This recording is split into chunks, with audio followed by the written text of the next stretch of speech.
For someone like me who grew up not understanding spirituality, for someone like me who grew up in church, Christianity, religion has always been a big part of my family.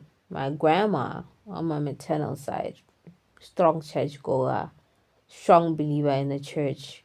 ZCC church was her heart and her soul. My paternal grandma never really went to church, but she was a prayer woman. She used to pray a lot. We are eating, we pray. Before bed, we pray. We ask God. Yes, here and there, she would go and consult with the traditionalist because apparently when she was young, she got sick and she needed to do a traditional ceremony. And only after she did this traditional ceremony, she felt better. I guess history is repeating itself, right? Because I had to go through something like that. When I did the first traditional ceremony, I was not feeling okay. I was emotionally, actually. It wasn't even a physical thing, it was an emotional thing. Depression, anxiety, losing weight, broken heart, going through a breakup, whatever. But it shows that somehow spirituality, psychology, and tradition really are related, right? So, for someone like me who grew up in a setting like this, and then I grew up when I was 32 years old when I first found out that I was spiritually gifted. I mean, I went to the ZCC church. They've never ever mentioned anything about a spiritual gift. No one knew that I was spiritually gifted until such a time that I was going through stuff and I did not know anything about spirituality. I didn't believe in sangomas. I didn't believe in prophets, mediums. I didn't believe in any of that stuff. And by the time I found out, there was a big wave of spiritual people coming out, and excuse me, it all felt like it was a trend. It all felt like it was something new. Everyone was just jumping into a trend. I honestly felt like it was the same. I didn't even trust that it was true that people could do that because I did not know it. It's something that I didn't know. So I judged the people before I understood what they were doing and why they were doing and what they were doing. But a strong feeling that I've always had was that sangomas do take advantage of people.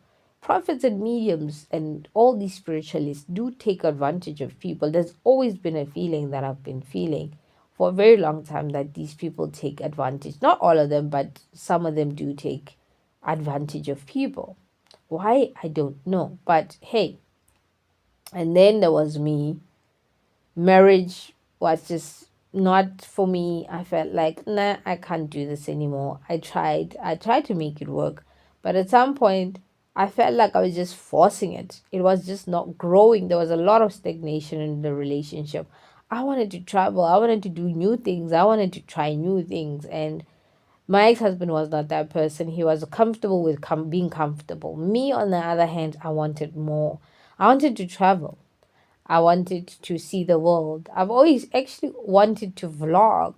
I didn't even know how I was gonna vlog. I just had this feeling I wanted to vlog. I wanted to make videos. I wanted to travel, but that relationship was not giving me the enough space.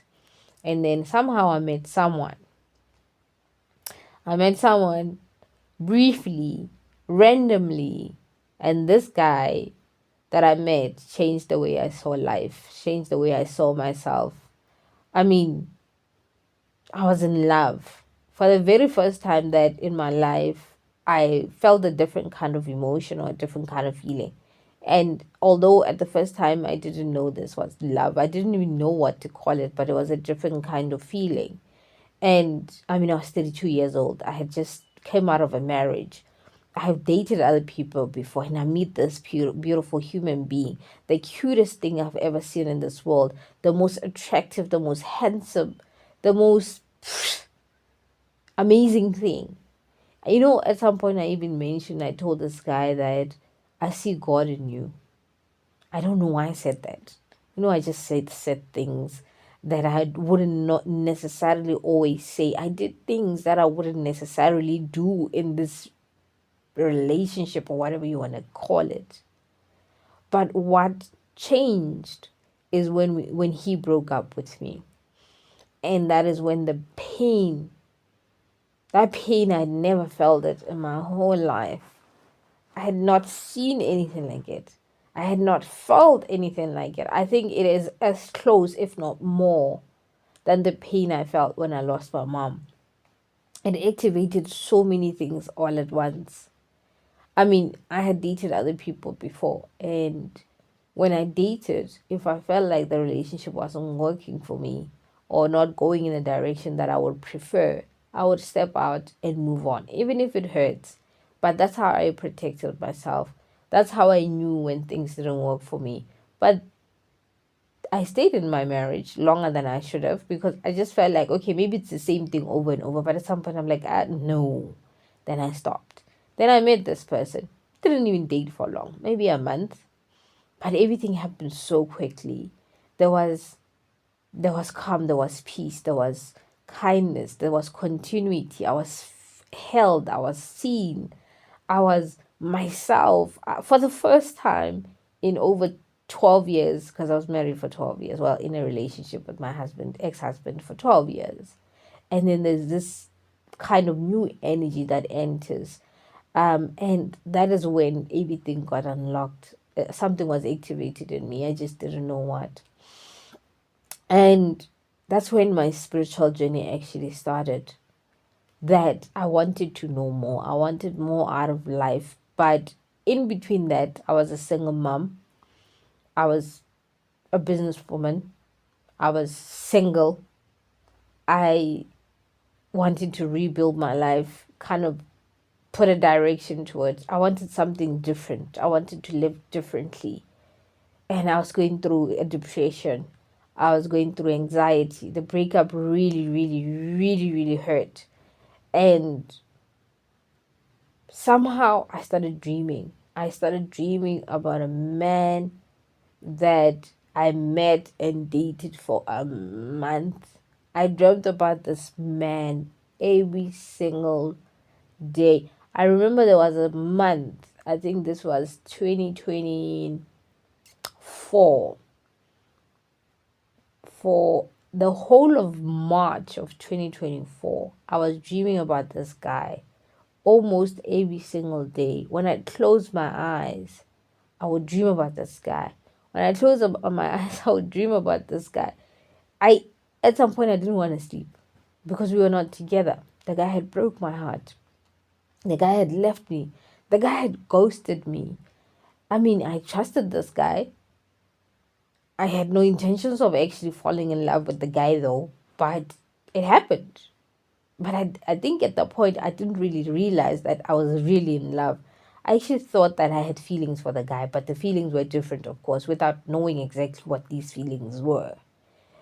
And because I was dreaming about him so much, I went through I went through counseling.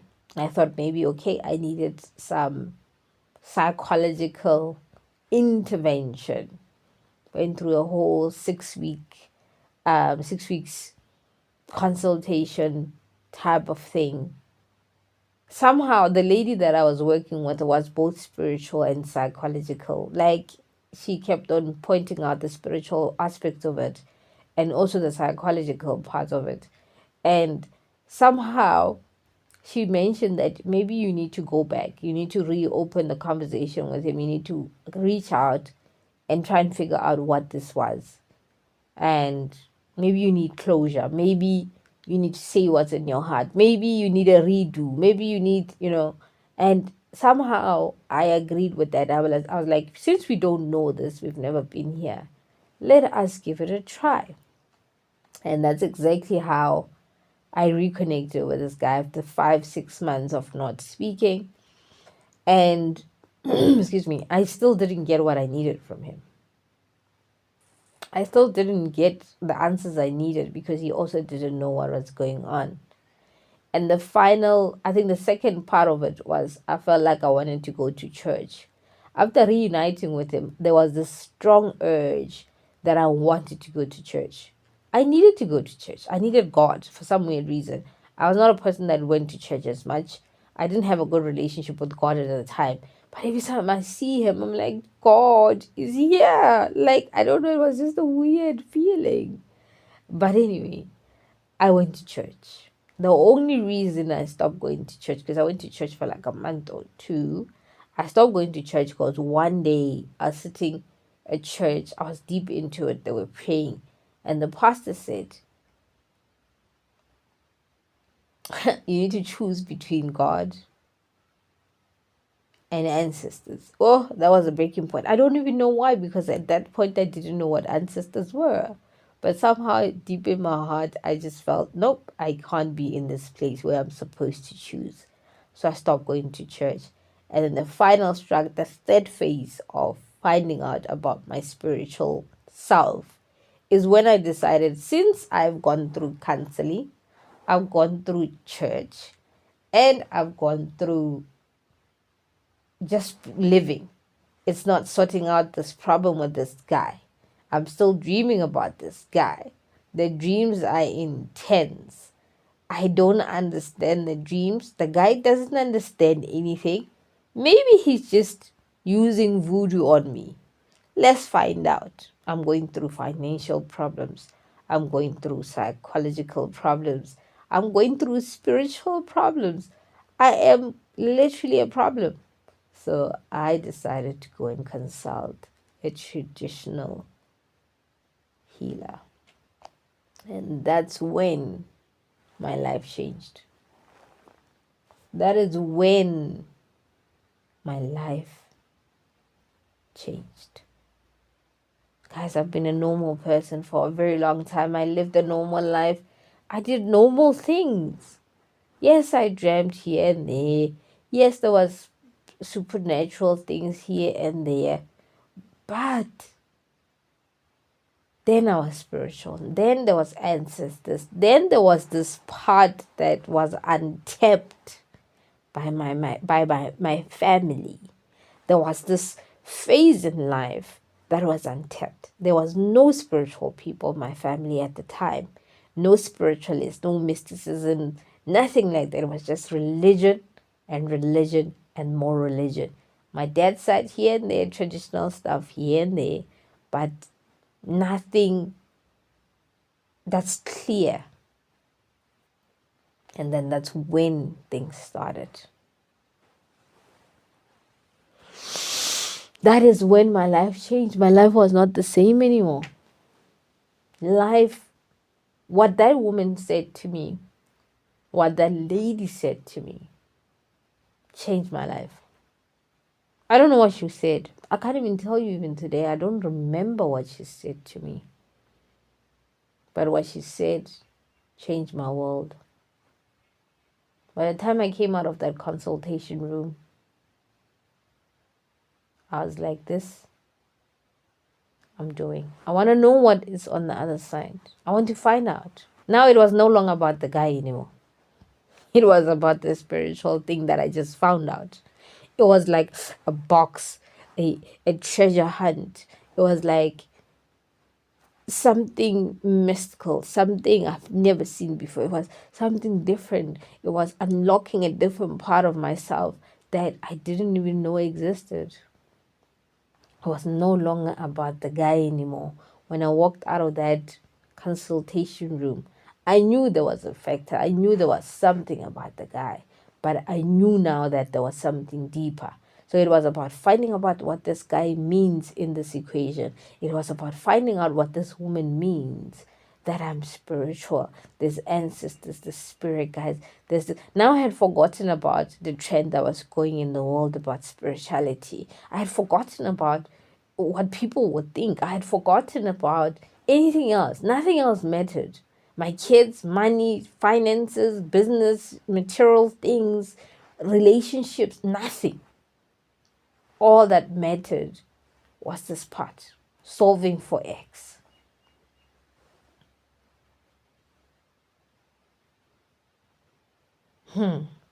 Yeah, that is when things started unfolding. Let's do another part.